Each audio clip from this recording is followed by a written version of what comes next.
nature of the way that we ended last time. Up until now, our tradition has been to begin with a new speakers list. But because we finished last time with Chair, yes, excuse me, point of order, just Yep. because you mentioned the last meeting. I would like to just explain, I would just like to understand a bit more about how that, I heard a little bit of echo in my sound. Has that been resolved? You can hear me without echo? I don't hear any echo from you. No. Okay, so I'll continue. I just want to understand for the benefit of everyone here, just exactly how that happened, that we were adjourned, because there was still a discussion going on and the potential for a vote to occur. And I'm the first one to say that,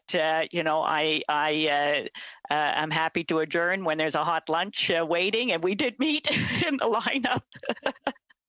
Over at West I was going to Block. remind you about that, but that's yes, okay. you're right. But then I thought, I do need to understand how that happens. Maybe because we'll want it to occur again. Who knows? But all joking aside, I think it's important for the members to understand just how that went down. Thank you, Chair. Sure, I'll be glad to explain. So.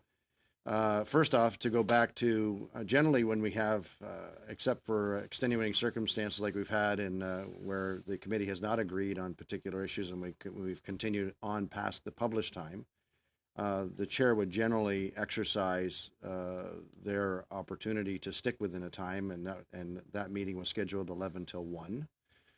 I think it was about 12:40 when Mr. Fergus, on a point of order, had alerted us to the fact that all staff had been cut off from the meeting. And so the technical crew got on that, and it took quite some time. In fact, it wasn't resolved until 5 minutes after we adjourned the meeting, actually. So that was how it happened. We got into technical difficulties. I asked the committee whether they wanted to adjourn because it was 5 to 1 and our scheduled time was 1. There were no dissenting voices, and so we adjourned our first meeting on time. All right, thank you, Chair. There was a question of the vote, though, and so I just want to. I know that my colleague, Mr. Dong, had asked about whether there was consensus for voting. So was it for technical reasons? No, no, that was not the case. In fact, I have the speakers list beside me. The speakers list was not exhausted, and there was not unanimous consent to go to a vote. So as long as there's people that are on the speakers list, colleagues, then my job as a chair is to make sure that everybody has their voice heard. And in fact, right now, I was going to review the list with you, so I might as well do that now while we're dealing with how the eventuality of the meeting happened.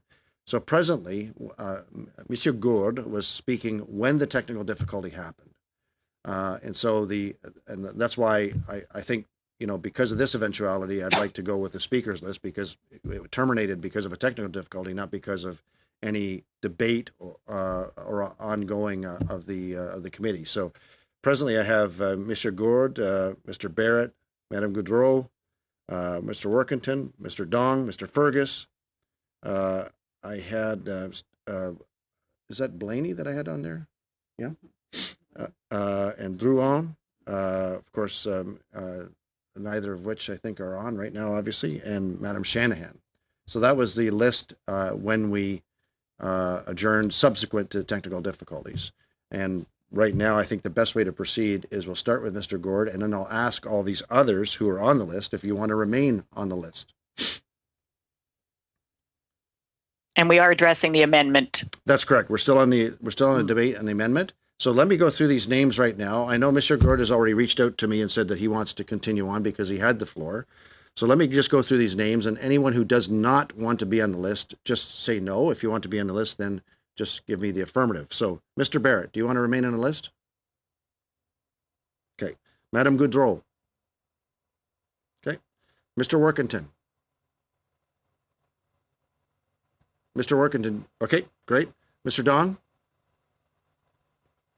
Mr. Fergus. Of course, Mr. Blaney's not on the call. Mr. Duran is not on the call. So Madam Shanahan. Okay.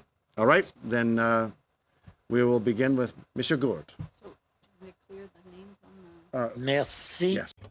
Thank you.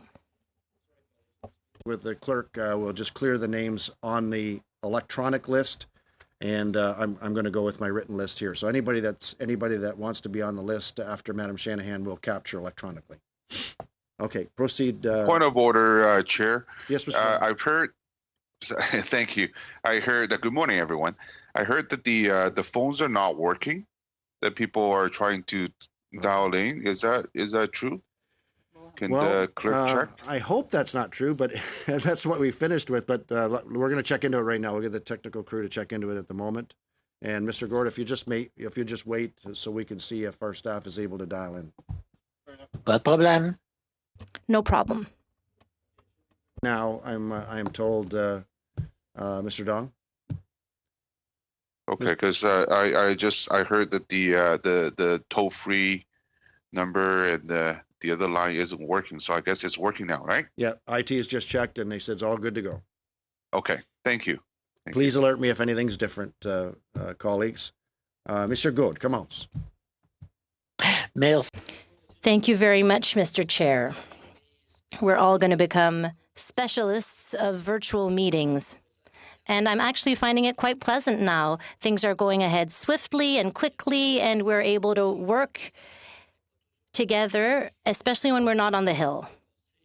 Last week, I was unfortunately interrupted, and I had almost finished what I wanted to say, so I will only be talking for a few minutes. I've seen that the list of speakers is quite long.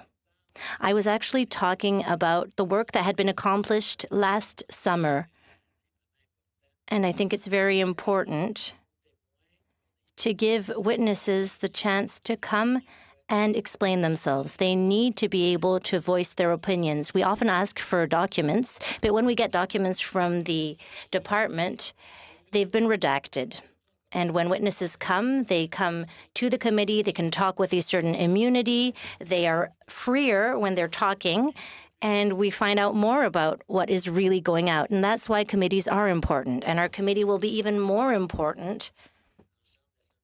It's even more important now to have these meetings after what happened in the House last week. We have a vested interest and responsibility. We really have to shed light on ethical questions in Canada. This is our mandate, and our committee is becoming more and more important. And a week is long. A week can be a long time in politics, and we've seen this last week. There have been problems with the appointment of judges. There have been special contracts that have been awarded. Many things have happened, and we have a lot of questions. And I do hope that our committee will be able to work in all collegiality. I hope this will be happening sooner rather than later. I hope we will be able to study these issues, and Mr. Angus has a very interesting study that he also wants to propose, so we can talk about our motion, about the amendment of the motion, and maybe another motion that could help us to finally start working, because we really do have a duty towards Canadians. We have to shed light on ethical questions in Canada. That's basically what I wanted to say today, Mr. Chair, and I'm looking forward to hearing from the other members of the committee. Thank you. Now. Well, thank you very much, Chair. It's been about 15 hours and over a course of 3 meetings where we've heard from members of this committee and many substitutes to carry the debate, the filibuster over those many hours and days. And we have the amendment that Mr. Angus has moved, and of course the main motion to both be voted on, and the opportunity to move expeditiously to deal with this amendment, to deal with the main motion and allow this committee to do its work is is important. I think that if there's a point to have been made by members of the Liberal Party, the point has been made. Their objection is definitely a matter of the public record now. But there does come a point when we need to advance the business of this committee. The motions that I see a number have been put on notice, and the members of this committee have said, have given various reasons why there have been days-long debate. One of the reasons was that the House leaders would have to have a discussion about the work that we're doing. And I can tell you that for a period of successive days, we'll close in on a week this week. Our House Leader's Office has reached out to the Government House Leader's Office on this issue, and a proposal was made. And the response from the Government House Leader's Office has been, we have no response. So no counter proposal, no claim that there was no room to negotiate or that their position was firm. Just simply, we have no response.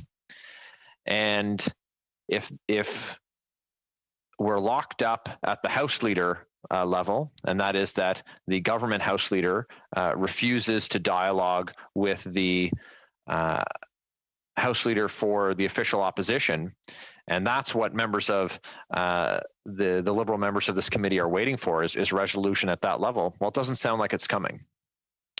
So I think that members are going to need to vote based on the merits of the motion. And if they don't believe it is meritorious, then they should vote against. And if they believe that there is merit to the motion, perhaps if the amendment carries and then they support the motion as amended, then they vote to support that. And so, Chair, after 3 days and 15 hours and starting another week, another meeting, I just ask if you could canvass the committee to see if there's a will to call the question on the amendment. Thank you. Mr. Workington, Mr. Don, Mr. Fergus, and Madam Shanahan, but if they're willing to surrender their position and go to a vote on the amendment. No, okay, so no consensus. Then next is Madame Goudreau. Oui, bonjour, monsieur. Good morning, Mr. Chair. A lot of time has passed, and many things have changed in the past few days. What I thought I saw last time was that everybody wanted to shed light on what was happening, and a proposal was made. And the proposal seemed to be a compromise so we could go forward. I realized today, and this is what I want us to be ready because people are waiting. And they are expecting us to also take care of their issues, whether it be about their identities, frauds, and anything else. And also, Mr. Chair, I don't want to take up too much time this morning because I'm ready to vote on the amendment, and I wanted to tell Madam Clerk that certain motions have been tabled, and I was wondering, in fact, I didn't think that I had to give it back again, but I have 3 other motions that were tabled, and I think several weeks ago now. And this was done before the committee reopened, and I gave them back again after. So I wanted to know where I was at, because one of the motions has to do with something to prevent conflicts of interest, which I think is very pertinent for now and for the future. And also, there was one that had to do with recommendations on the powers of the commissioner. We can talk about that for hours. And the last motion during the last session had to do with the social insurance number in order to try and find a way to secure the identity of our fellow citizens. So I just wanted to make sure that my motions are still on the agenda and I'm ready to vote. Thank you. Oh, and of course, we have to dispose of the amendment and the motion first before we get into, and there's lots of motions on notice that we have to deal with. But we will, and now we'll go to Mr. Workington.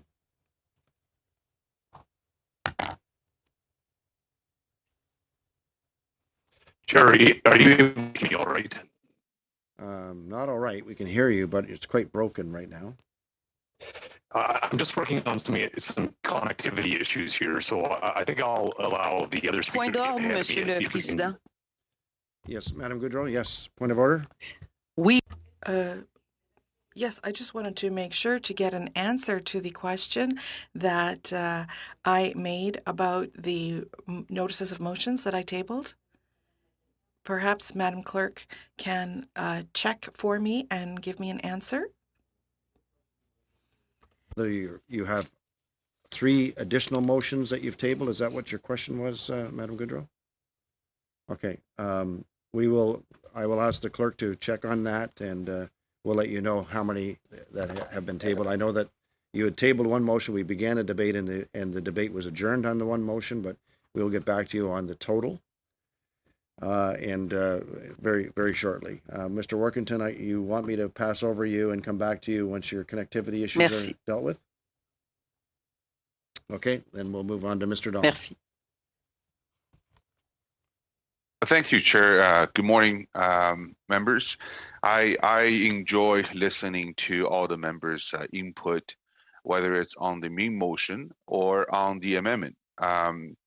I over and over I hear that from opposition members that there is a need to. I almost feel like I'm being rushed into making a decision on the main motion, and there's such a hurry and rush. And I just want to remind the members that it is through debate we listen. We share our perspectives, individual perspectives on motion on the floor, and then we consider. And sometimes we act to improve the motion through amendment, so it would best fit the mandate of this committee. And in fact, that we've seen that coming from Mr. Angus that it is true. I think all our points being heard, whether you're the opposition party or the government members, and they're being considered. So the debate is very important. I think no members on this committee should feel that they're being rushed into making a voting or be on the record, taking a position on a motion without being properly heard or completely understand the motion. And I go back to my main point about my concerns about the original motion, which is not only the time frame, 24 hours, but also opening up the access to not just members but staff and all the safeguards from the previous motion in July has not been kept in this new motion, and I keep asking these questions for the last few meetings, and I have not heard any solution put forward to address those. And I'm very pleased that Mr. Angus' amendment is going to address at least one of the 4 main concerns I had, which is that to leave Margaret and Alexander out of this motion. I think that's the sensible thing to do, and it's a result of the debate by the committee members that we come to this step today. So I'm very pleased with that, and going forward, I'm going to support that, and I urge all members of the committee to support that as well. I think it's much better if for the committee to work, if we can try to reach a consensus. And I know the chair works really hard to get us there. So yeah, and I'm pleased with the amendment, but there are other parts about the main motion I still feel that needs to be addressed. These are not these are quite important points to protect one's privacy, and also making sure that the motion is possible to be to execute for those that are involved. So with that, I just want to voice my support and urge all members to support this amendment. I think it's a good improvement of the main motion. Thank you, Chair. Thank you very much, Mr. Dong. We'll go to Mr. Fergus now. Merci beaucoup, Monsieur le Président. Thank you very much, Mr. Chair. And once again, I would like to say how I support this amendment. It is not a perfect solution. I would suggest a few modifications to it, but I think that Mr. Angus has proposed this in good faith, and I believe that this amendment merits being considered by this committee, as well as being supported by it. I think that it will allow us to continue the work that needs to be done by this committee in a more efficient way. Mr. Chair, I also must say that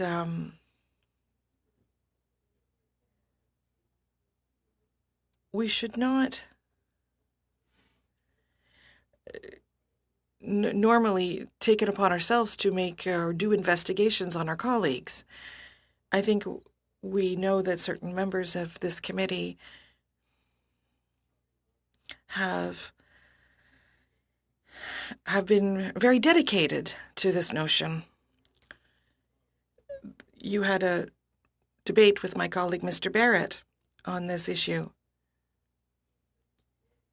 And a few weeks ago, Mr. Angus, I was using an example. For instance, if you have a fight with your neighbor, you don't go and get the neighbor's wife to become the mediator between you and your, you go to somebody else. You go to somebody neutral, somebody who is not involved and has no vested interest. So my honorable colleagues and who have goodwill around the table, I know that there's we mustn't be looking for political advantages, even though the temptation is there. And it might be even irresistible. But sometimes people pursue their own interests above everything else. And it might affect people now and in the generations in the future. So this is why I insist on the fact that this responsibility should be given to the Ethics Commissioner. But, Mr. Chair, I know that good is better than ideal in the end, and so I find myself a little bit caught between two things. So I guess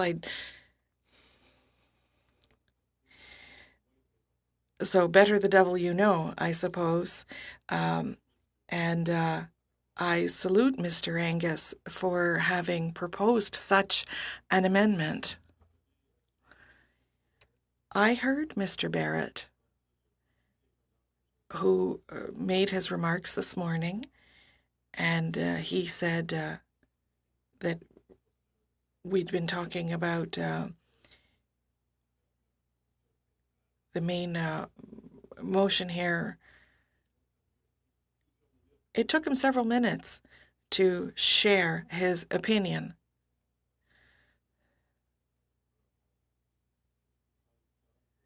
He also took some time on the chronometer. At our last meeting,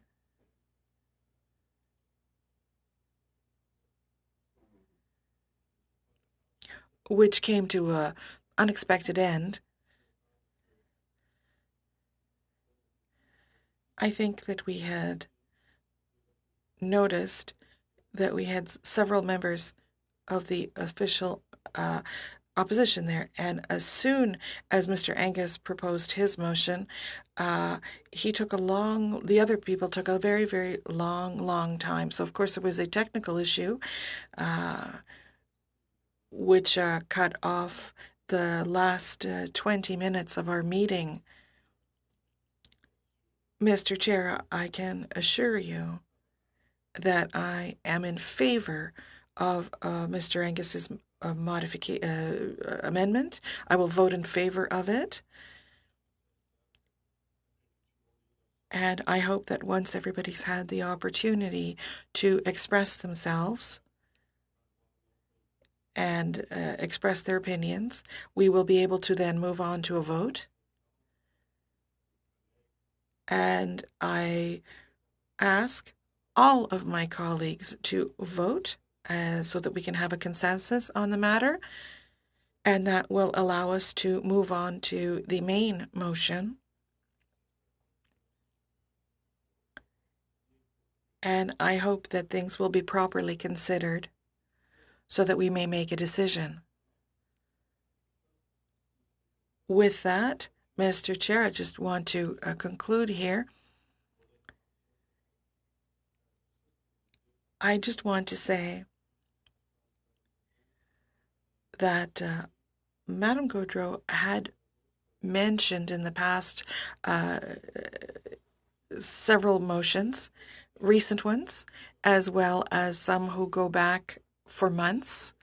And I consider these to be important, things like facial recognition and the software that would allow for that the development of such a technology.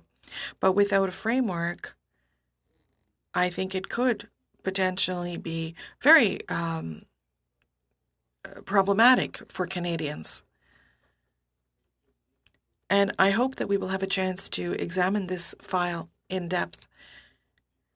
But I do understand that we have to first go through the motions that are before us. So I am sure that in good faith, we will be able to look into these files and these issues in the interest of all Canadians. Thank you.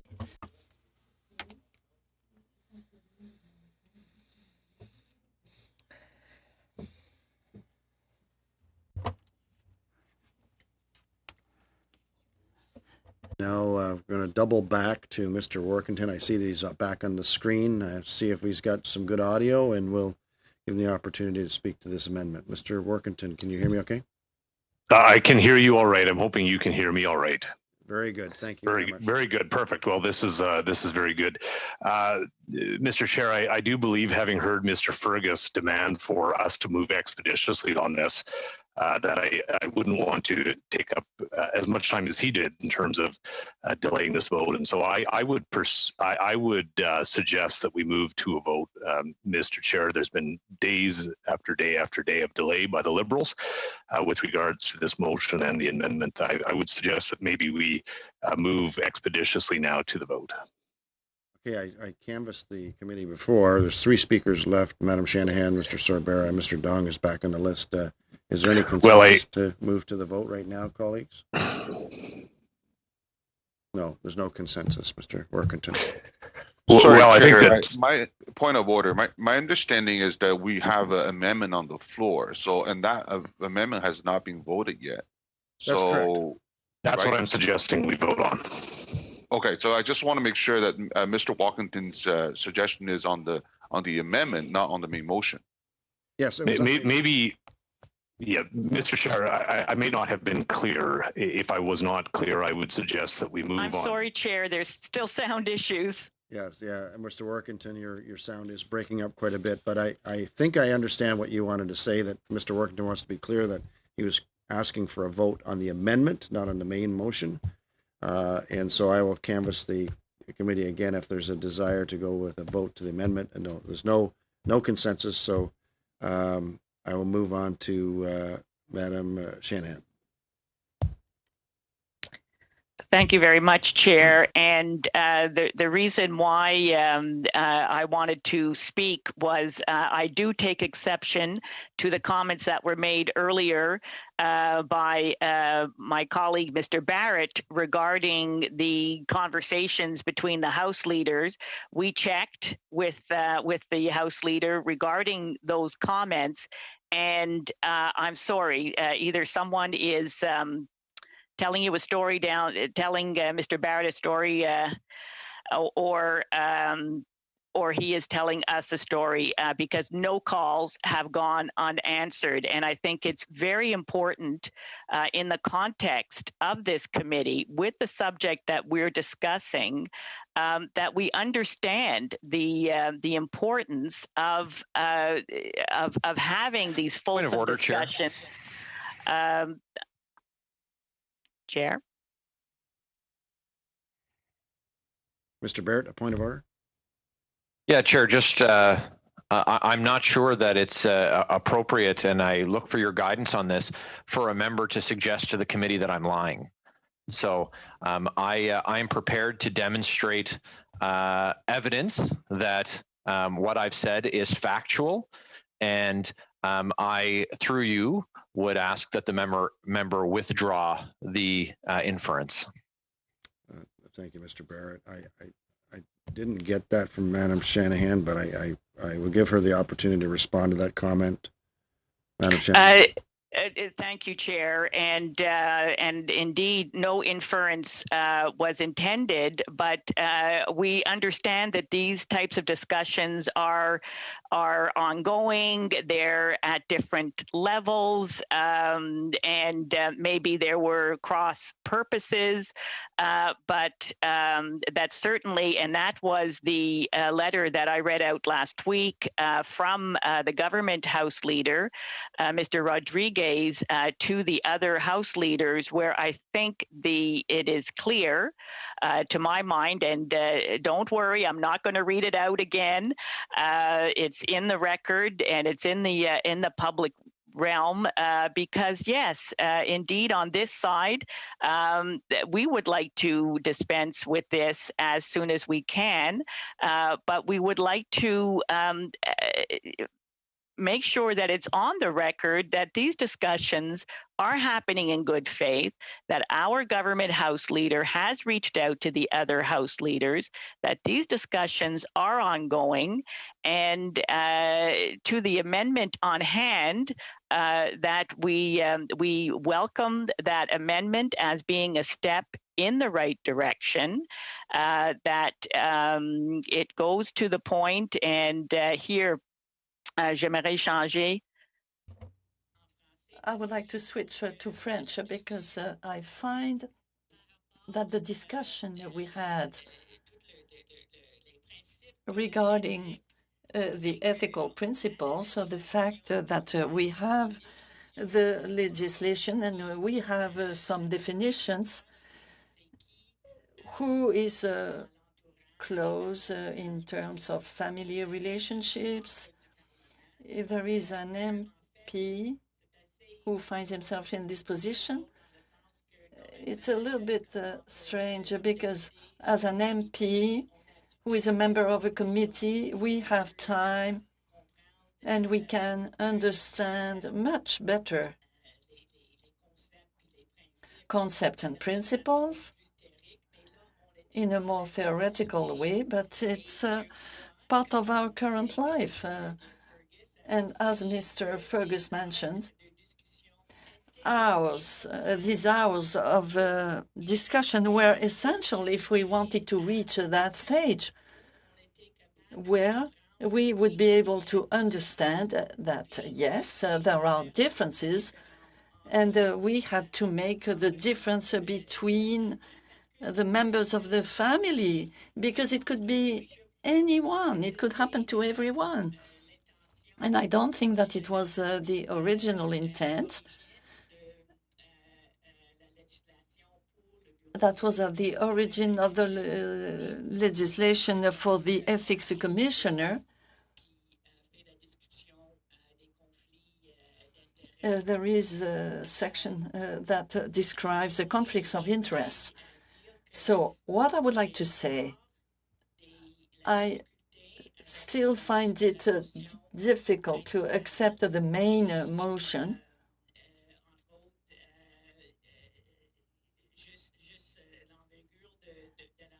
The scope of the motion and the intent and the short deadline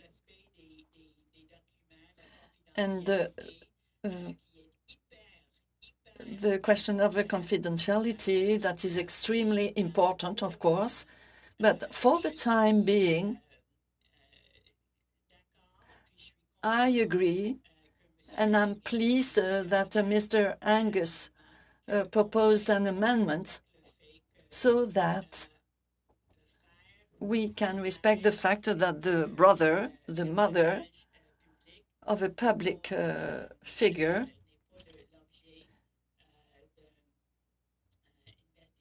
is not facing investigations and monitoring from our committee.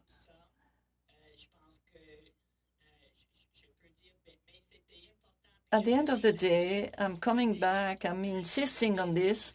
It was very important to have these discussions. We cannot do any shortcuts. We need to understand things thoroughly when we have to vote. And I can say that I'm in favor of this amendment. At least it's a step forward in the right direction. Thank you, Mr. Chair.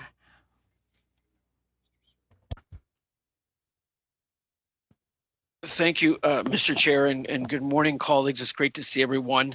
Unfortunately, I wasn't at the last meeting, but everything went fortunately quite well with my daughter's appendix removal. So she was. I want to give a shout out to the folks at Sick Kids and say thank you so much for the great care and attention that we received down there, and that all folks in Ontario and for that matter, people in Canada when they visit Sick Kids receive. I do want to say a thank you, and through you, Deputy Green, when you speak to your colleague, Mr. Angus. Thank you for listening, and a thank you for working together in the House last week and during debate.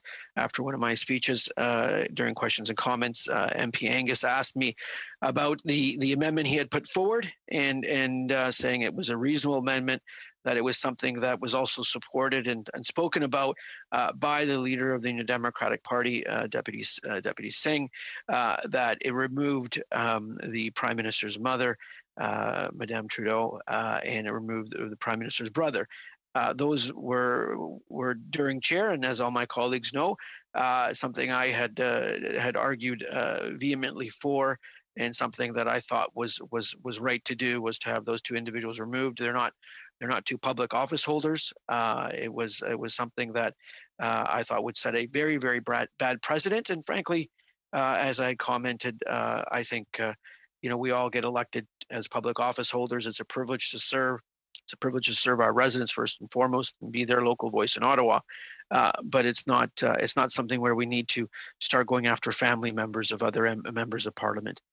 So I'm really happy, Deputy Green, that through you, if you could pass on my hellos and thank yous to MP Angus, because that was, I thought, something very classy for him to do, and also something very, very great that the leader of the NDP also acknowledged in one of his press conferences. So with that, Chair, I would like to suggest that we canvass the committee to see if we can move to a vote on Mr. Angus's amendment. I'm looking for faces. No is no consent right now. I think Mr. Barrett is still on the list, and he's indicated he still wants to speak. So, Mr. Dong, you were on the list, and I see electronically your hand has been removed. Did you have anything more to say before I go to Mr. Barrett? I was going to suggest to move on to the vote on this amendment without further delay. Okay, Mr. Barrett, I think you had put up your hand that you wanted a minute to say something. Go ahead. Yeah, thanks, Chair. Just in response to MP Shanahan's comment that I was telling a story, I'd invite her to speak to Mr. Lewis, who I believe is with their House Leader's office. I have an email chain here that that supports what I said, and that the Liberal Party, the Government House Leader's office, is being non-cooperative and disingenuous in their comments that they were interested in reaching some kind of consensus. And we heard from Ms. Shanahan's colleagues that this would be the filibusters would end when there was an agreement with the House Leaders. Well, an agreement can only be reached if people respond and act in good faith. And so I would further add that it's not in good faith if someone told her a story that they didn't receive the emails and there hadn't been an attempt in discussions. This proposal was circulated to all recognized parties, to the Bloc and to the NDP and to the Liberals. And I can tell you that conversations have been two ways with both the third and fourth party, but we get radio silence from the Liberals. So that's called bad faith dealing, Chair. And to come here today and suggest that what I've said, to put on the record that they're dealing in bad faith is a story, is unfortunate. And I think that it's I think that if Ms. Shanahan would like to see the evidence that her counterclaim was in fact false, I'd be pleased to present it to her. And otherwise, I would invite her to correct the record and to offer an apology, because it's disappointing, to say the least, that when I can offer facts, the conjecture that was offered by the Liberals is not helpful when we're looking to deal in good faith, and the Government House Leader's office is doing the opposite. Thank you, Chair. Thank you, Mr. Barrett. My speakers list is empty at the moment, but since you mentioned Madam Shanahan, I just wanted to make sure if she wanted to respond to that. Madam Shanahan, no desire to respond to that? Okay, then without any more people on the list, then we'll go to a vote on the amendment. And I'll turn it over to the clerk to handle that, unless there's some objection. Seeing none, the clerk will take over from here. A recorder vote. Oh, yes. Are we going to record a vote? Okay. Oh, absolutely. That's why I would only trust the clerk to make sure that's accurate. Thank you, Mr. Chair. All those in favor, please say yay, and all those opposed to the amendment of Mr. Angus, please say nay when I call your name. Mr. Dong. No. I vote in favor of the amendment. Thank you. Mr. Fergus. Oui, je suis en faveur. I'm voting in favor. I vote in favor. Ms. Shanahan. Yes. Mr. Sorbera. Oui. Yes. Nay, against. Monsieur Gould. Monsieur Gould. I'm against. I vote against. Madame Gaudreau. Madame Gaudreau. I'm in favor of the motion. I vote for.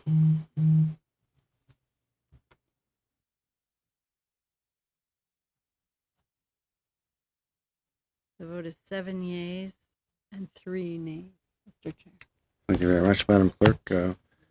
Okay, colleagues, the amendment has passed, and now we'll move on to debate on the amended motion. Madam Shanahan. Thank you, Chair. Thank you. As I mentioned, I'm still getting echo. Is that just me, or is someone has to do something? Okay. We're not getting any echo here, Madam Shanahan, but I don't know if there's anything we can do on your system at this end, but we'll, the technical crew is aware of it now that you've made them aware of it, and we'll see what we can do. Okay, so I'll continue. I'll continue speaking. As I indicated in my earlier remarks, and very glad to see that the amendment has been passed. Sorry to see that our Conservative colleagues voted against, but I think that again goes to show how important it is to have these fulsome discussions regarding this motion, which indeed there are a number of issues with it, and I think that that they need to be discussed. And the main concern for me is well, there's two main concerns, and it has to do with the timing, the time delay, and the fact that there has been, and we saw that in the last session, a perhaps unrealistic timeline that was put, and the fact that we're dealing with a private firm. We are in a pandemic. That seems to be something that we have to remind people of, that we don't have people working in the normal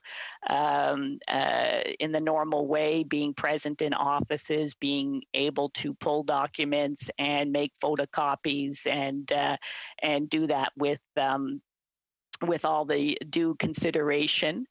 And of course, the fact that once documents are received, that they be treated with the utmost care to ensure the privacy, because that is, of course, part of our raison d'etre here, is that we safeguard the privacy of Canadians.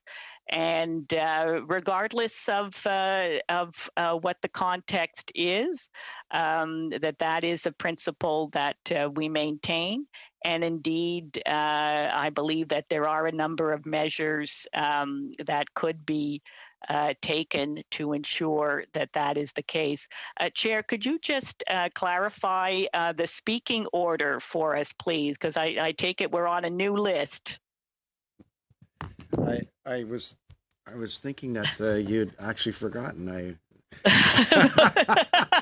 The echo threw me off. The echoing. Presently, Madam Shanahan, if you've concluded, then the remaining are Mr. Fergus, Mr. Sorbara, Mr. Dong, Mr. Angus.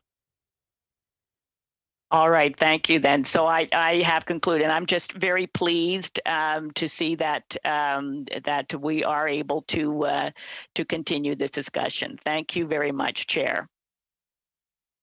Go to Mr. Fergus. I'm just going to update you, because just as I said that, I saw two electronic hands come up. Mr. Workington and Madame Latanzio are after Mr. Dong. Mr. Fergus. Thank you very much.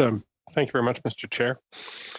And I'm thank my colleagues for passing this motion, passing this amendment, and now we get to the main motion. And Mr. Chair, I'm gonna just raise an issue which is important to me, and one which I hope that you would agree with, and that my colleagues would also agree with. And that is on the notion of what Ms. Shanahan just brought up in terms of the timing. I think it is. I think this main motion could easily be improved if we were to move away from the too tight. I think the unreasonably tight time frame of 24 hours for the production of this material, but I don't want anybody's alarm bells going off, not looking to rag the puck on this one or to drag it out. I just think it's eminently reasonable if we said, why don't we give them 7 days maximum to produce these documents. And if they can get it done in 24 hours, I'll stand corrected and I'll buy everybody a coffee. But I really would be surprised if they'd be able to do it. I don't think any organization that gets caught up in the political circles and political gamesmanship that we have here on the Hill deserves it. And I think it would stand the good sense of fair play of Canadians if we were to offer them up to 7 days to produce this material. Monsieur le Président, Mr. Chair, I don't know if we will meet again this week, if there will be another meeting this week. So I don't think it would really matter. It won't have an incidence on the committee's work if we have this extension. And then we will be sure that we're working in a reasonable manner. I really believe that this is very important, and I'd like to canvass my colleagues on this point. I wonder if I should not be proposing an amendment regarding the time frame. I think this is a reasonable proposal. I'm looking forward to hearing from my colleagues. I know that some colleagues were not in favor of the motion of the amendment that has just been adopted, but I would really like to canvass my colleagues and see if they'd be in favor of my proposal, and I'd like to hear what Mr. Angus has to say about this as well. This seems very reasonable. It will not go against the workings of the committee, and I will now open the floor. I will actually end my turn now, and then I will come back later and propose my amendment, and I hope that this will be supported by all colleagues. Thank you. Point of order for Mr. Angus, yes. Yeah, I don't think my colleague can suggest we talk about something different if it's not an amendment. I think he needs to move an amendment, and then we can discuss it, because otherwise someone else could propose something else. I think he's proposed something very interesting if he would put a 7-day, and that would bring us basically up to next week anyways, our next meeting. If he would make that as an amendment, then we could discuss that, and I think that's the proper order. That's how this goes. Well, I would accede to Mr. Chair, I would certainly accede to the experience of my colleague, Mr. Angus, on that front. So if it is correct with you, Mr. Chair, then I would propose an amendment that we permit for the production of speakers. Sorry, my memory is failing me. Speakers Bureau to have up to 7 days to produce the material that is asked for by this committee. Okay. Okay, I've meditated on this for the past 4 minutes because I hesitate ever to enter into a debate. But since it's a process of the committee management, I will say that our clerk has done some great work. We've communicated with the organization, and the present motion that's on the table right now would not be onerous to them, as they've stated to us that they're ready and prepared to send those documents. So if you remember, Mr. Fergus, I raised that myself and concerned that I did not want to have an organization's reputation besmirched because we put too tight of a timeline. But they have prepared the documents now and are ready to send them should this motion pass. So certainly we can go ahead with the amendment. You've asked for it to be tabled, but I thought it was right if I gave that information to the committee in that regard. Yes, Mr. Fergus, go ahead. And I appreciate that you've taken that, you and the clerk have taken that forward step. Then, Mr. Speaker, I still make the amendment, but I'll be very pleased to see them satisfy the conditions of that amendment, because they could do that within 24 hours, and then that's great. Okay, so amendment's been moved to the main motion in regards to the time frame that the documents that the speaker spotlight would have to deliver the documents to our committee of 7 days, and rather than the 24 hours. I believe it's 24 hours. Is that correct, Madam Clerk? And so then that's the debate on the floor at the present time. Point of order, Chair. Yes, Madam Shanahan. Did you want Yes, to know do the we speakers start? list? Yes, that's right. It's a new speakers list. Oh, Is it? No. Yes. We'd continue on the same speakers list. It's just that now those who are on the list would have to be apprised of the fact that they're now speaking to the amendment rather than the main motion. So if they want to withdraw their name, they can certainly do that. Understood. Yeah. Mr. Sarah.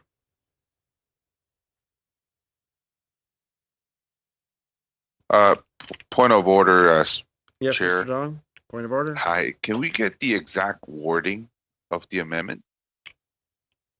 Well, as I received it, we're simply removing 24 hours and replacing 7 days in the main motion for them to surrender the documents to the committee. Oh, actually, up to 7 days. Up to. Thank you, Mr. Fergus, for that correction. I appreciate that. Okay, Mr. Sorbert. Mr. Chair, can you refresh the speaking order just for my Sure. memory, please? Absolutely. It's yourself, Mr. Dong, Mr. Angus, Mr. Workington, Madam Latanzio, Madam Shanahan, and Madam Goudreau. Okay. Thank you, Chair. I need to want to check one thing with regards to the up to 7 days. If we can just get clarification from the clerk, up to the 7 days is a sufficient time period. You had mentioned earlier, and I just want to make sure I understand that correctly, that there is no issue within the 24-hour periods. That's within the clerk and the analyst or the clerk's time frame as well. That is not too onerous. That is. No, I made that very clear. That's not they already have them prepared. The clerk and I have gone through that work. In fact, she's done most of the work really, and they're ready to be surrendered to us at a moment's notice. And okay. They are in. I don't think I've overstated, but say what format they're in. They're in an electronic format. Okay. Well, then I just wish to applaud. The researcher's ability to get all the information available to us, and that's great work and great due diligence. I'll stop there and surrender my time to the others that are going to be speaking on this amendment. Thank you, Chair. All right, then we'll move to Mr. Dong. Thank you, Chair. Just for myself and for other members on the committee, I just want to read out the part that currently we're amending. By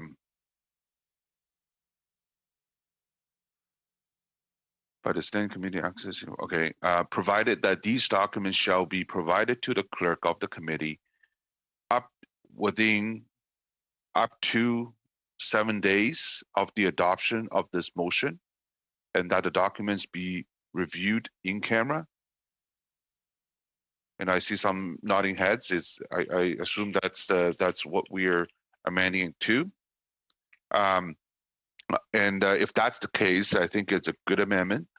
It's not. We're not prescribing 7 days to the organization to submit these documents if they're readily available. And I see some of the information that have already been posted by various sources. So if they're readily available, I'd love to see them should the motion be adopted by the committee. And 24 hours, it is in my mind, it is a tight timeline. I'm happy to hear that the organization is prepared to meet that deadline. But I think giving them the comfort, knowing that there's 7 days, we'll be assured that the document they submit will be whole. Will be everything that's required by this committee. So I think it's a sound amendment, and I'm willing to support it. I think 7 days is reasonable, but if these amendments if these documents are available and ready, and for the members' eyes, should this motion be adopted, then let's see them. I think it's a good amendment, Chair. Thank you. Thank you very much, Mr. Dong. Also, to be clear to all of the committee members, when these documents are surrendered to the clerk, of course, the formatting will have to be verified, and they'll have to be presented to the committee in both official languages. That's how we deal. So when the clerk is in receipt of them, doesn't necessarily mean that immediately we'll have access to them. It'll take some time for that to happen. We'll now move on to Mr. Angus. Well, thank you, Mr. Chair, and thank you for your intervention in terms of the availability of these documents, because I'm certainly someone who believes that we have to give everyone fair process in a committee. We are not quite a court of law, but if we overstep our powers, we can have very negative consequences for people who don't have the power to challenge us, so we have to be judicious. But the fact that these documents were requested in the summer, efforts were made to gather those documents before prorogation, that the organization is ready to present those documents. I don't think that this amendment, which I normally would have thought would have been a very reasonable amendment, is necessary. If the documents are ready, I think we should go to the vote on it, and then we can get on to other business. Thank you, Mr. Angus. We do have 4 other speakers, but I will canvass the committee and see if they want to go to a vote on the amendment. No, there's no consensus. All right, we will go to Mr. Warkentin. Hopefully we have a little better connection this time, Mr. Warkentin. Let's try this. Hopefully it's a little bit better. You can Good hear. so far. Perfect. I'm seeing nodding heads. Thank you. Mr. Chair, these documents were supposed to be released to the committee by August the 19th. That had been the request of this committee. It had been passed. Obviously, you do now know that the organization is prepared to release those documents, because they were just hours away from having given them to the committee in any event. That was before, of course, the Prime Minister prorogued Parliament, simply to ensure that these documents never saw the light of day. And of course, as we see the Liberals desperately trying to filibuster this committee, as well as use other mechanisms to delay these documents from being seen by the committee, obviously there is a bombshell included in these documents. And so I think it's important that we expeditiously move to a vote now. And I'm hopeful that my colleagues will have, now having seen all of their arguments reduced to simply nonsense, I would suggest that we move not only to vote on this amendment, but the main motion as well. I don't see any consensus, Mr. Warkentin. We'll move on to the next speaker, which would be Madame Latanzio. Just review the speakers list. We have Madame Latanzio, Madame Shanahan, Madame Goudreau, and Mr. Dong right now presently on the speakers list. So, Madame Latanzio. Mr. Speaker, before I go on, I just wanted to have a point of clarification. Did I understand correctly when you said that documents could be received rather expeditiously, but there would be a question of having them in French and in English? And if so, would that in itself carry some sort of a delay in terms of obtaining the documents? I just want to have that clarified before I go on and speak to the amendment. No, that doesn't. That wouldn't delay the obtaining of the documents. They would be delivered to the clerk, but the clerk would have to make sure that they're in a format that's acceptable based on the rules of procedure with our committee. So that would be the delay. Okay. The delay would not be from the organization. Okay. So so the motion basically says that we want them ordered and to be produced. So is the delay then in the production of the bilingual documents, Mr. Speaker? Well, the delay would be with us. Okay. We're not demanding them in both official languages from them or in any particular format, but we do have rules of procedure for the committee that we have to abide by, and that's where the delay would be. So it wouldn't be with the organization; they wouldn't be responsible for that. Yeah, no, so I have that. I understand that you've made that point quite clearly. Then the delay would not be with the organization, but it would rather be with the making the documents available to, as it is written in the motion, in terms of it being produced in both languages. Having said that, then in terms of my colleague's amendment, the up to 7 days.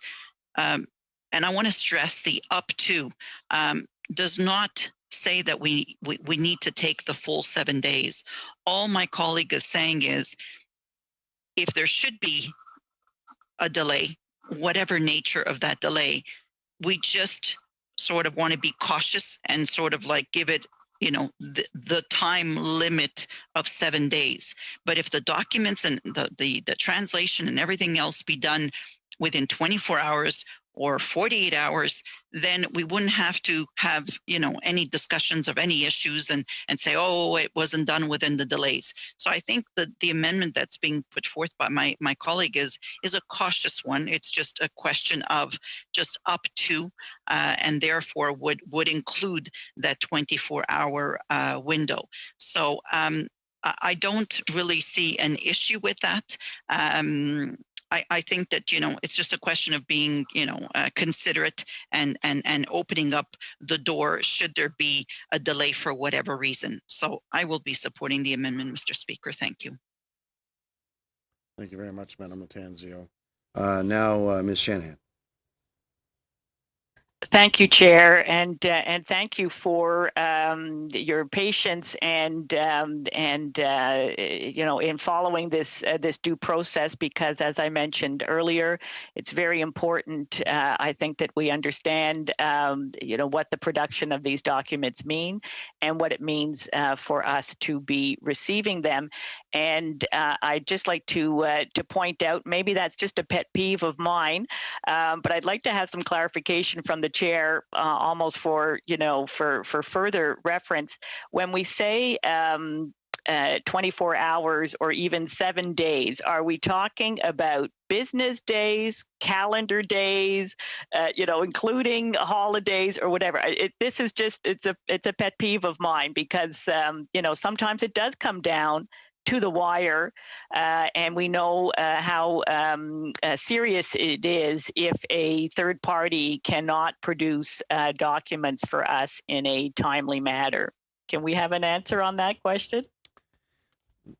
For all the time that I've been on committees, the tradition always is when you mention days, they're business days. However, that said, Mr. Fergus did not specify in his amendment business days, but generally speaking, the chair and the clerk would proceed as the fact that they would be business days, which is the framework that we function in generally. So, very good. Mr. Fergus may want to elucidate upon that after Mr. Dong speaks. Very good. So I'll leave it at that. Thank you for the clarification, but I am certainly in favor of this amendment as worded, and very pleased that our clerk and the team has already moved on this piece of business. Thank you. Thank you. Mr. Dong. Oh, I'm sorry. My apologies. I messed up on the speaker. I'm happy to speak. Mr. Dong, sorry about that. It's Madam Goodrow and then yourself. I apologize. No, my fault. No, don't worry. Don't take more blame than what you're guilty of. Madame, oh, comment s'il vous plaît? Oui, en fait. Hi. Yes. I take note of the necessary days. We know that since August, we had pretty much everything we needed. For my part, I am ready to vote on the amendment. Sorry about that, sir. Thank you, Chair. I spoke on the amendment. I explained my position on this amendment. I was ready to listen to other members' comments and perhaps move to a vote on the amendment should there's a consensus, ready to move on. But I was listening carefully to what Mr. Walkington was talking about. And I have to say, as a new member of parliament and coming to obviously a new member of this committee, and I took what what the chair says, the current chair and the previous chair says to heart.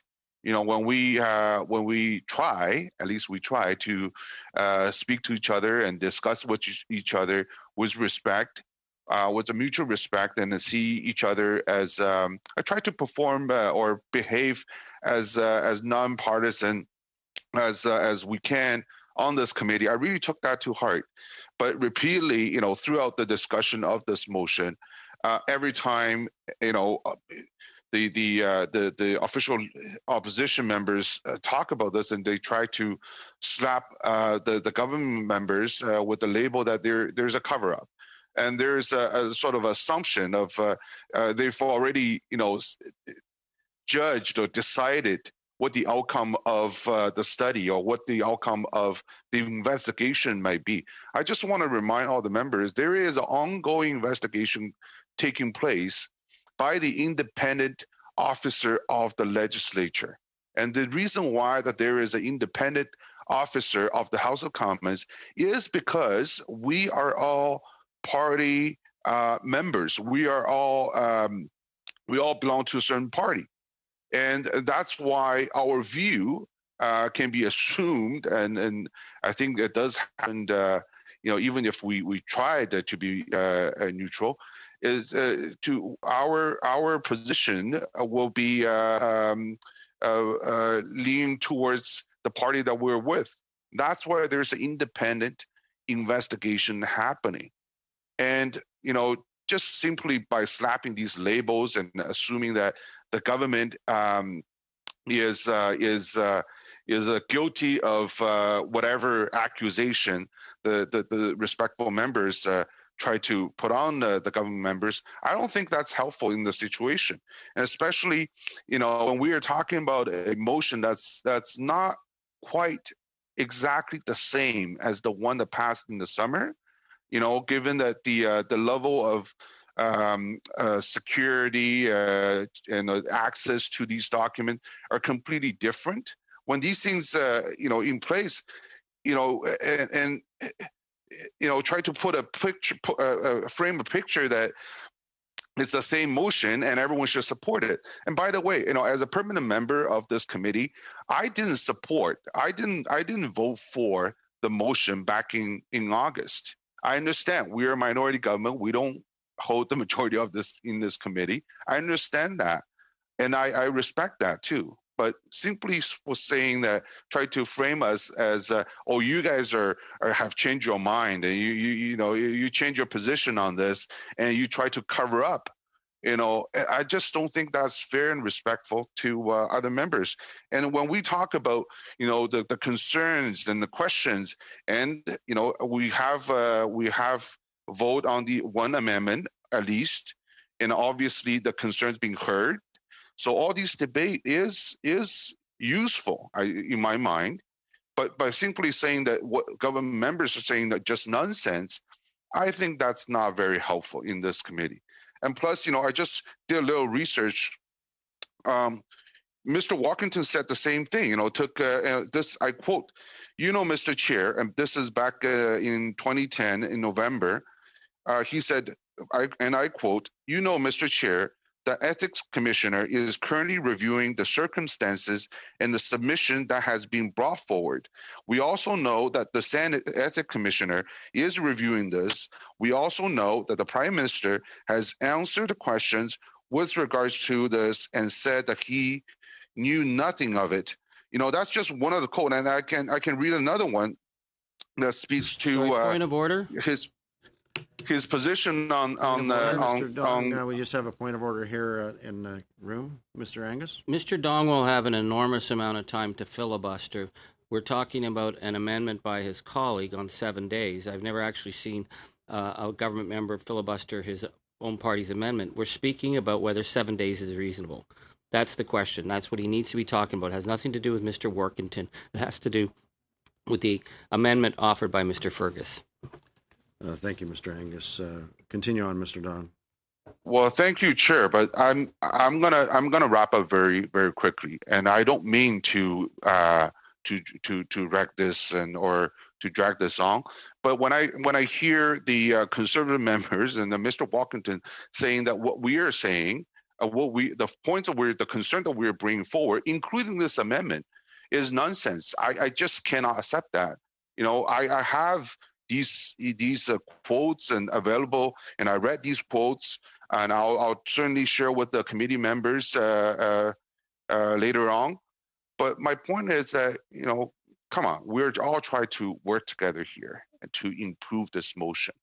I understand that we're in a minority position. I get that. But just because we're in a minority position, you can't bully us into, let's go vote for a motion that, what's the point of debating? I cannot accept that. We were all elected by our constituents. And just going forward, if we can keep that in mind when we debate, that'd be very, very helpful, Mr. Chair. Thank you. Thank you, Mr. Don. Mr. Angus. Thank you. I did put my previous motion in good faith. My amendment on the motion, I put that in good faith as an attempt to break the logjam. If we're going to see the Liberals interfering with questions about how many days is 7 days, to claim they're being bullied over the fact that one of their own members brought forward an amendment to the motion. I think it's going to burn up a lot of goodwill. I've offered this motion and my amendment in goodwill. I would never have bothered if I'd had a sense that they were just going to filibuster and filibuster. So either we're going to get to this vote or they're going to really make it clear that they have no intention of working with us and trying to get this committee off the ground. Thank you, Mr. Angus. So, Mr. Fergus, I want to just, I have one other person on the speakers list, Madam Shanahan, but you wanted to make a point in regards to your amendment. So I just wanted to give you a moment. Thank you for that, Mr. Sweet. I would just simply say that I meant 7 calendar days. I did not mean 7 business days.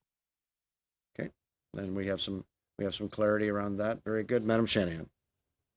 Mr. Chair, I think we're ready to move to a vote. I'd like to call for the vote. I think that's correct. I don't see any dissenting, so I'll leave it to the clerk for a recorded vote. And this is on Mr. Fergus's amendment, to be clear. All those in favor, please say yay. All those opposed, please say nay when I call your name. Mr. Dong? Yes. Mr. Fergus? Je suis en faveur. I'm in favor. Yo. I vote in favor. Ms. Shanahan? Yes. Mr. Sorbera? We. Yes. Barrett? Nay, against. Monsieur Gould? No. Mr. Workington? No. Madame Gaudreau? Oui. Yes. And Mr. Angus? No.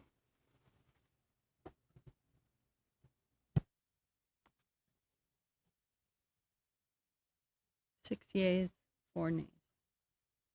Thank you very much, Madam Clerk. The amendment has passed, and now we'll return back to debate on the amended main motion. Mr. Dong. Thank you, Chair. I appreciate that. Sorry, I didn't, my apology to Mr. Angus. I wasn't prepared to rebuttal my own member's amendment, and as I said, I was ready to support it. It was just as I listened to all members. Point of order, Chair. Very carefully. Point of order. Yeah.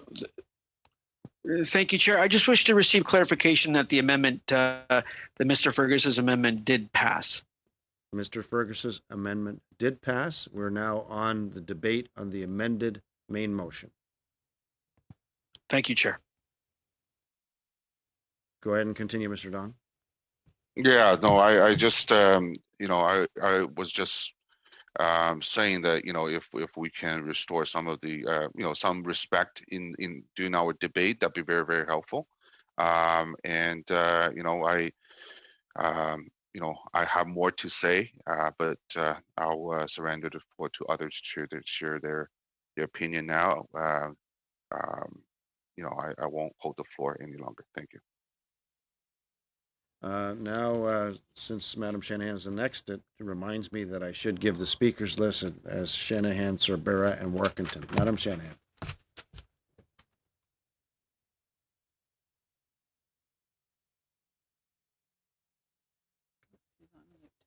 Oh, you're on mute. You're on mute, Madam Shanahan. There we go.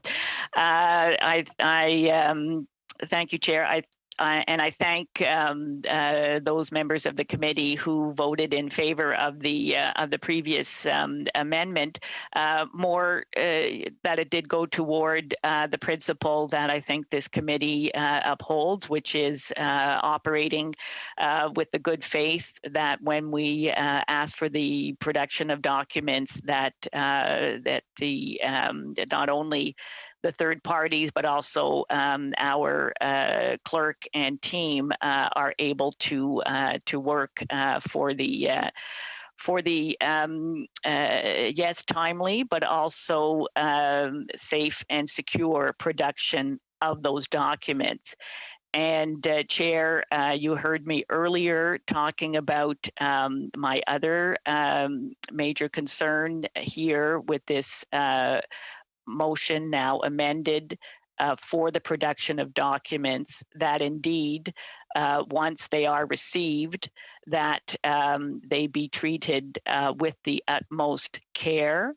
And I think this again goes to the core principles of this committee on access to information, on privacy, and on ethics, that we in turn treat the private information of Canadians, regardless of their place in society, regardless of the context to which the documents were produced, that when they're received here, that they are treated with the utmost care.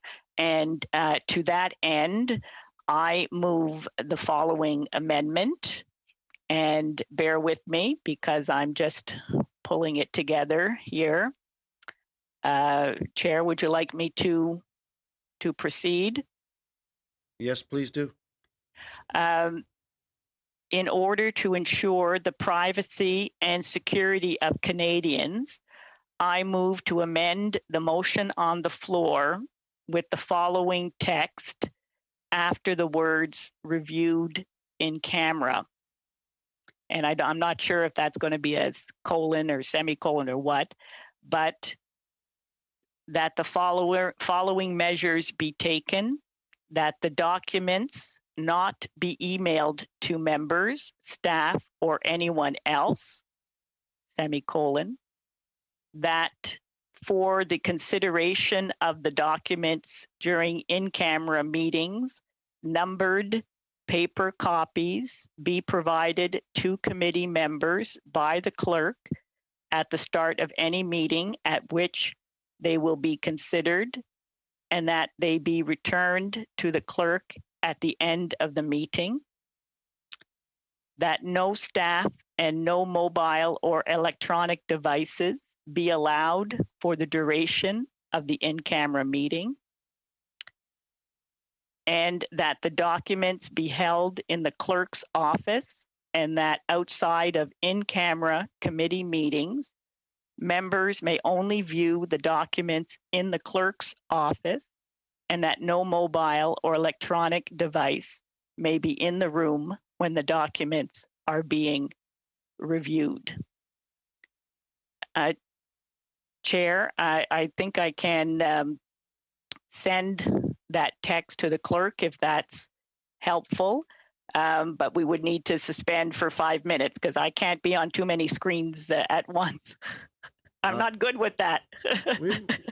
we have quite a number here, but I can understand why that would be a challenge, Mr. Shanahan. So you know what? I will suspend for 5 minutes, and then everyone can also look after any other needs they might have, and we'll return back at right now it's 12:26 in regards to our parliamentary system, so we'll come back at 12:31. Thank you, Chair.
to Mr. Sorbera to speak to the amendment. Thank you, Chair, and welcome back, everyone. I'm going to be very, very brief on my comments here in support of the amendment. My understanding is that this portion, the text that my friend and colleague, Deputy Shanahan, put forward was also in the amendment back in the summertime. So that's why we would like to put it in there. I think respecting one's privacy obviously is paramount, as a paramount concern for myself, and these documents, the nature of them obviously speak to that. So with that, the amendment's pretty straightforward. I'm sure others will have some comments on it, but my understanding again is it was agreed upon during the summertime in the prior motion before when the committee had voted and approved it. Thank you very much, Chair. Now on to Mr. Workington.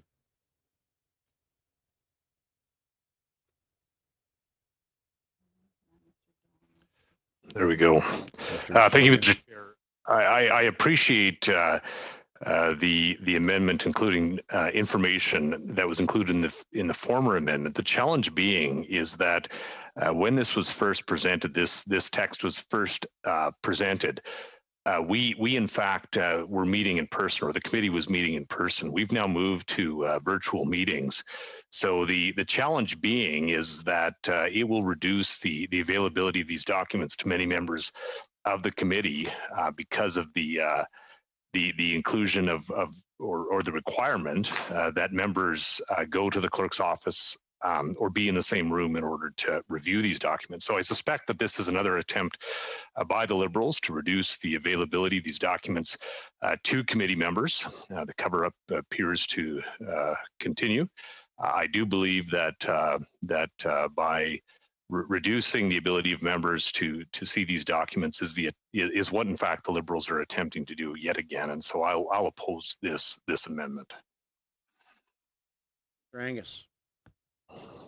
Thank you. I share Mr. Workington's concern about the fact that for MPs on the committee who are not in Ottawa, they have to put themselves now at personal risk. I had said before I thought it was perfectly reasonable for us to have an assistant, one of our legislative assistants, be able to see the documents. I think the aspersions made by the Liberals that these would be untrustworthy people, to me, is just not credible. However, I don't want to hold up getting these documents any further.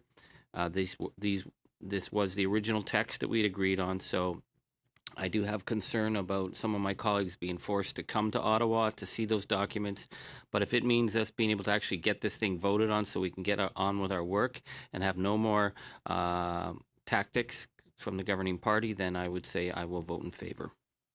Thank you, Mr. Angus. Now on to Mr. Dong. Thank you, Chair. I read the amendment. It addressed almost all of my concern, almost all. I still question the whether or not that we should do a parallel investigation by members alongside with the investigation taking place right now by the ethics commissioner. I still question that, but I see that the amendments try to address some of the logistic or maybe technical differences between members on this committee. Limiting the access of these documents to members only in person.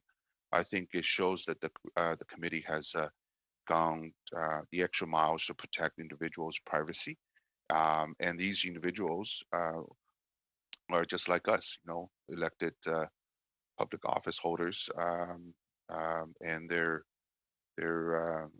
immediate family member. I think as colleagues, this is something that's sensible and reasonable to consider. And I also heard that Mr. Sorbera pointed out that it was brought forward to the committee and passed by the committee previously in the summer. So to keep the I think we had a COVID situation back in the summer. Now we're still in the COVID-19 situation. So circumstances in that context is pretty consistent. So there's actual reason why we should include these measures to protect one's privacy. I trust my staff. I discuss a lot of policy issues with my staff. I don't think that the amendment has any indication that we question the loyalty or the professionalism of our staff. But I think it shows clearly that the committee is willing to go the extra mile to protect one's privacy, and it makes a lot of sense. I'm a Toronto member. I'm in Ottawa this week to do my House duty, and I'll be joining some of you in the House of Commons, and it's been a while. I look forward to it. So I think yes, it will be perhaps a little burden on members of this committee, but I think in exchange that the member has access, in-person access to these documents while protecting one's privacy is the right thing to do. So I would, not only voice my support for these amendments, but also urge members of the committee to reach a consensus on the changes or improvement, I would say, on the main motion by putting these amendments in. These definitely address one of my concerns. I list 4 of them, actually 2 of them. So I'm happy to see the progress by these amendments on this main motion. Thank you, Chair. Thank you very much, Mr. Dong. Now, Madam Shanahan, it is you, Madam Vindola, and as soon as we get clarification, we have it, then it would be Mr. Housefather. So, Madam Shanahan, Madam Vindola, and Mr. Housefather. Go ahead, Madam Shanahan. Thank you very much, Chair, and thank you for giving me the opportunity to speak just a little bit on why I brought forward this amendment.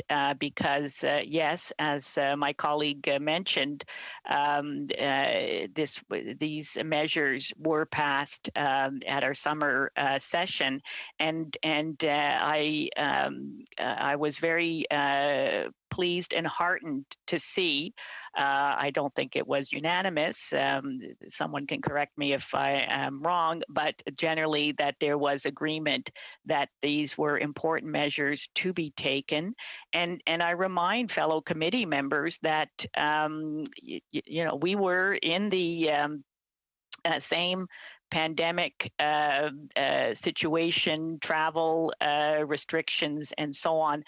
But we were all meeting in person in Ottawa for the committee meetings as they were being called. And I think that we certainly all understood how that was important to do so. And we made ourselves available. And in the same way, now we have a little bit more flexibility. But indeed, as my colleague mentioned, we are each traveling to Ottawa to fulfill our duties. And I think that safeguarding the privacy and confidentiality of documents in the way that has been done,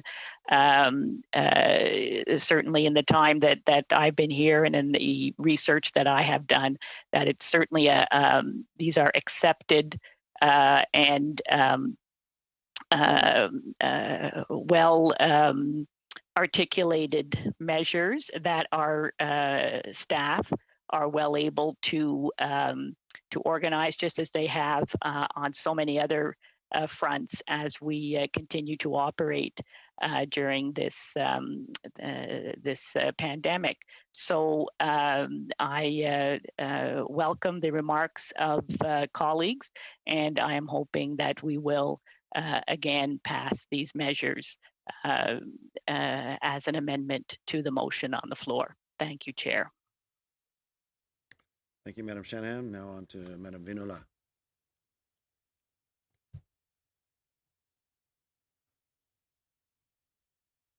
Madame Vignola.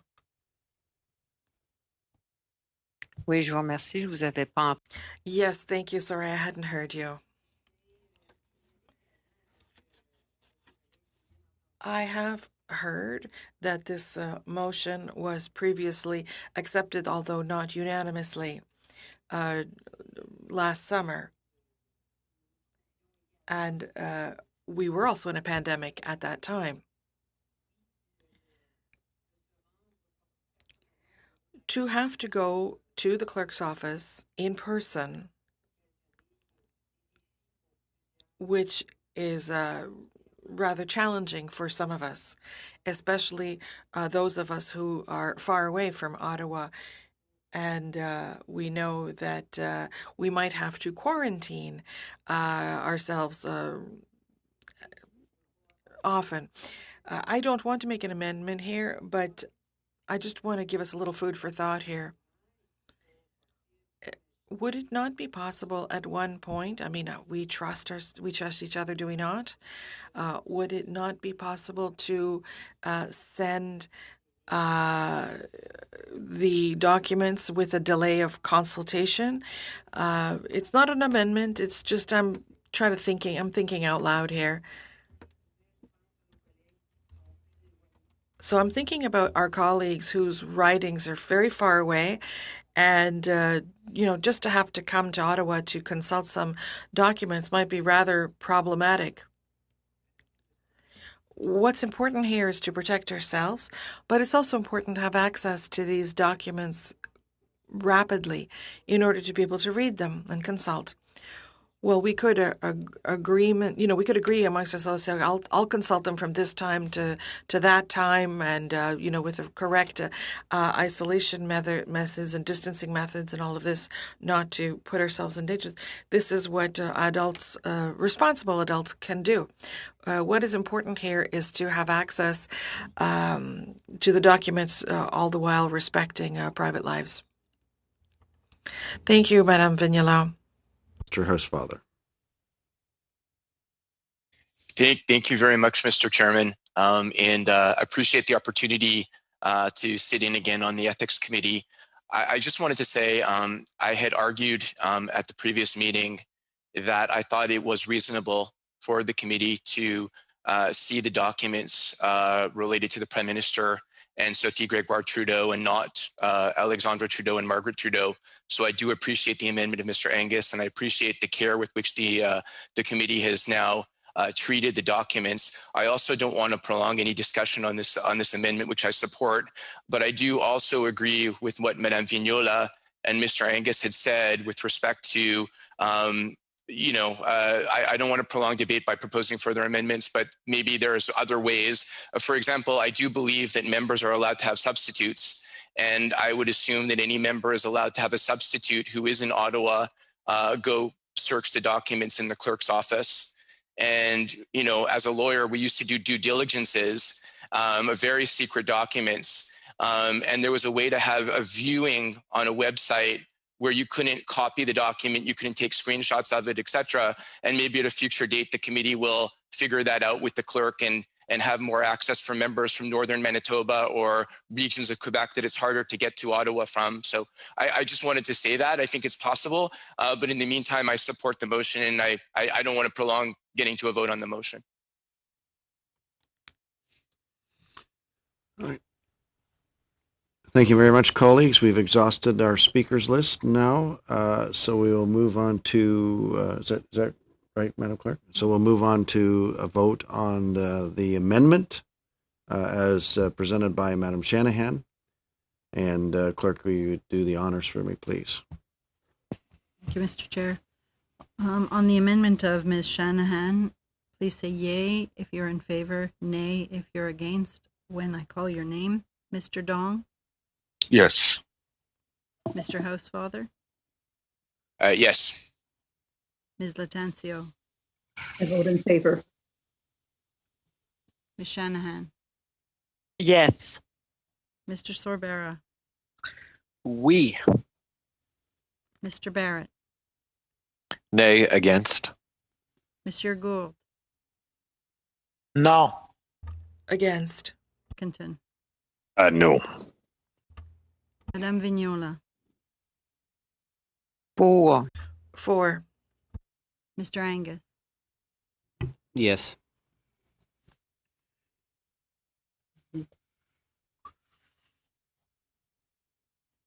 seven, 4, 3 against. So that the amendment is carried. Just a moment, colleagues.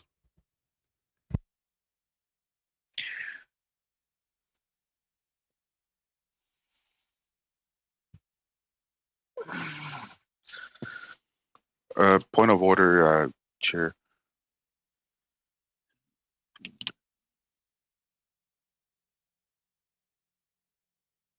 That's what I wanted to check. Yes, Mr. Dong, point of order. Seeing that we're 2 minutes to 1 o'clock, are we?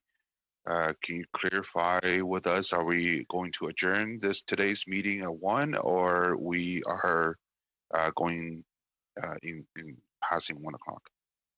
Well, that's up to the committee. I'm here to serve the committee, Mr. Dong.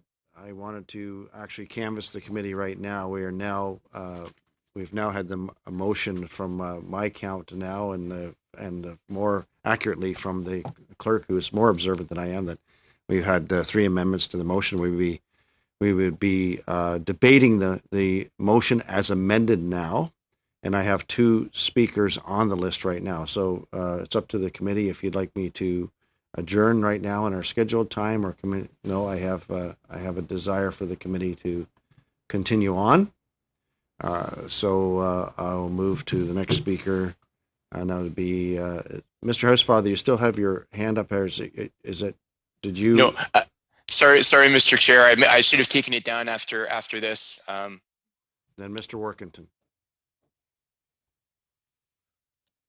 Yeah, thank you, Mr. Chair. I think that having now amended this motion extensively, having addressed what the Liberals have said are their concerns with the motion, I think it would be prudent for us to proceed to a vote. Obviously, anything other than moving to a vote would just extend the time frame by which this committee would be delayed in receiving those documents, having now given into the Liberals' request for a 7-day extension. I would request that we move to a vote. Colleagues, I'm just taking a look at the screen. Point of order.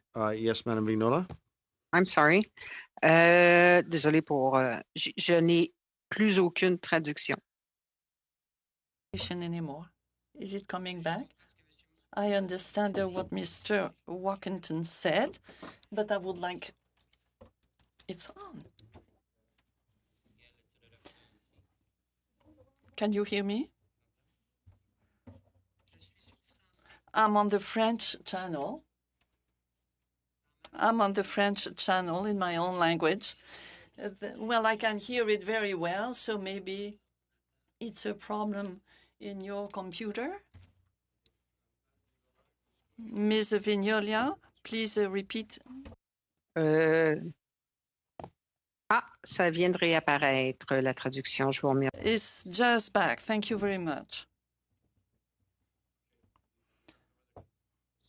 Canvass the committee again. Do you want to move to a vote on the main motion as amended? It looks like we have consensus.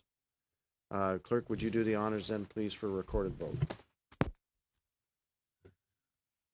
On the motion of Mr. Barrett as amended, please say yay if you're in favor, nay if you're against when I call your name. Mr. Dong. I'll vote no because I disagree with a parallel investigation, but I'm ready to vote, so I'll vote no. Mr. Housefather. I abstain. Madame Latancio. No. Ms. Shanahan. No. Mr. Sorbera. Est-ce qu'il serait possible de... Would it be possible to read the motion? I vote against the motion.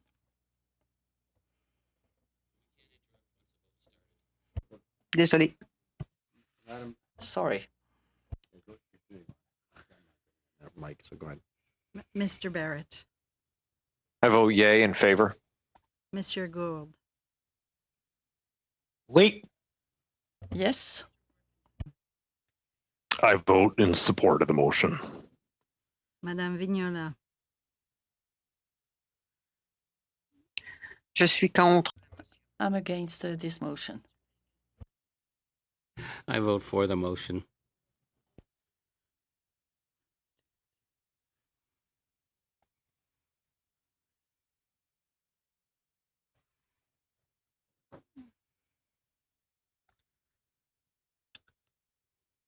I have 4 yeas and 5 nays. The motion is defeated, colleagues. I will move that we adjourn now unless there's some other wish. It's 1:03 p.m. Seeing none, then we are adjourned.